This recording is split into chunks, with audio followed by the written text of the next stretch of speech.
from a Jewish point of view, where we don't believe in the divinity of Christ. I think that there you can make an argument that the Gospels, which were written... He was just a prophet. Significant. No. We don't even believe he was a prophet. What do you think he was? What do you guys think he was? What do I think he was historically? I think he was a Jew who tried to lead a revolt against the Romans and got killed for his trouble. Just like a lot of other Jews at that time who were crucified for trying to lead revolts against the Roman and got killed for their trouble. So he became legend in story, and it became a bigger and bigger deal as time went on. Yeah, he had a group of followers, and then that gradually grew, and then... Do you think he was resurrected? No, that's not a Jewish belief. Okay. What is the proof that Jesus was who he says he is in the Gospels? Well, first we need to establish who he thought he was.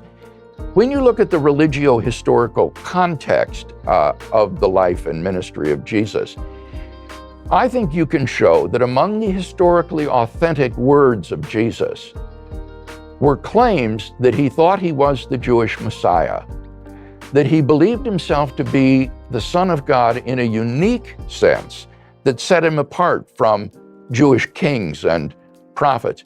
And finally, that he thought that he was the Son of Man predicted by the prophet Daniel, to whom God would give all dominion, power, and authority. So he had this radical self-understanding of being Messiah, Son of God, and the Son of Man.